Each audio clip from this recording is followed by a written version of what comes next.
right, here we have Adrian Macdonald, your first place Leadville 100 men's winner.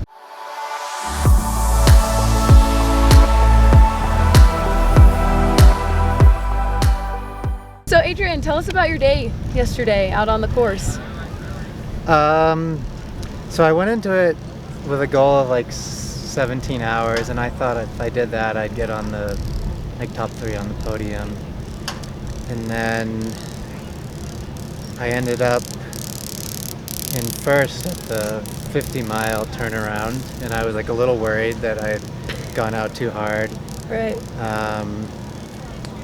And then so I passed Tyler right around then, and then as I was going back, I saw Anton and Ian, and they both looked really good, and that scared me a bit. But so then I just kept pushing and pushing, and I guess I extended my lead and ended up winning. Very cool. So I met him after the Rattler 66K, where you got your gold coin into Leadville on a plane ride out, and there I kind of learned that you have a background in marathoning, correct? Yeah. And so how not all marathoners can translate to ultra running. 2 questions: why did you decide to pursue this? And 2, why do you think you succeeded so well, beating like the 2 legends here, Anton and Ian? So I was going to do the Boston Marathon in 2020, and after that got canceled, I decided to go after the fastest known time on the Towers time trial, which is sort of a Fort Collins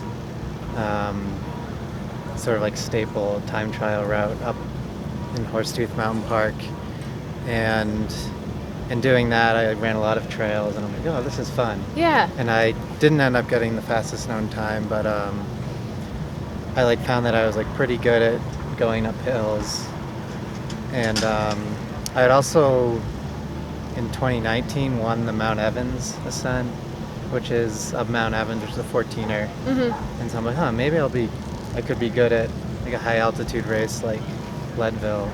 Say Leadville. Yeah. And win. Yeah. Very cool.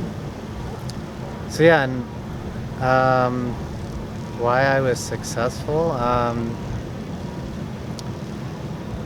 don't know, like the training I did was, I just did like 100 miles a week, and I still did a lot of speed work, like similar to marathon training, road marathon training, and then instead of doing my long run on the roads, I did it in the mountains, and it'd be 4 or 5 hours, and a lot of it was like back to back. So I do like a hard, fast workout, long workout on Friday, and then a slow, long run on Saturday. And I think that sort of got me ready for something like this. Perfect. Yeah, I'd say you were absolutely ready, because I think you were maybe 30 minutes off of the course record. That might be wrong, but I think you were dang close. Yeah, 35 minutes. Yeah, so do you plan on coming back to try and take that? Because it seems like you're fully capable of that. I'm not sure yet. It's still too soon. That is fair. Yeah. Absolutely fair. So I have been watching your Strava, and yes, you've put in a lot of 100-mile weeks. So your training and preparation seemed pretty stellar. Did you have as much prep for race day? Like, what did your race day plan look like? So one thing I did was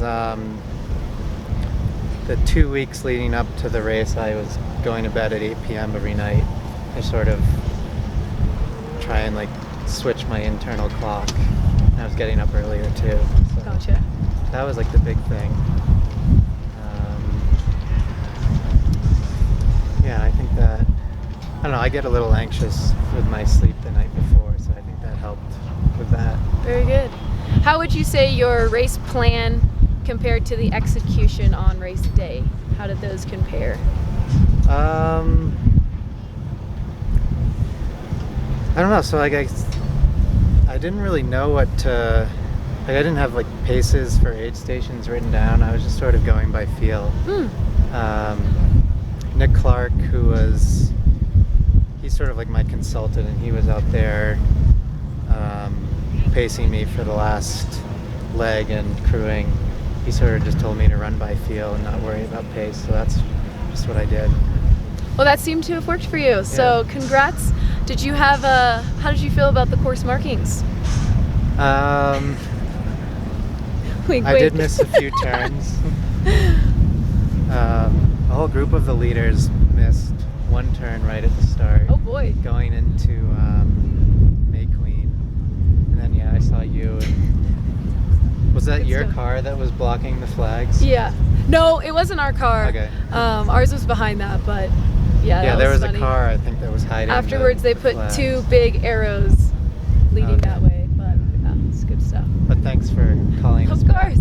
Any other things you'd like to share, say? Well, just like thanks to all, like especially my crew. Besides Nick, I had Tate and Jeff, and then my parents were out here, and it was kind of cool. No one knew who I was at first, but then towards the end, everyone was cheering for me. Like it started out, they were cheering for my bib number, and then Yeah, they figured out my name somehow. very cool. So that was cool. Well, congratulations. What an amazing effort. I look forward to seeing you race again whenever you decide to. All right. So yeah, have a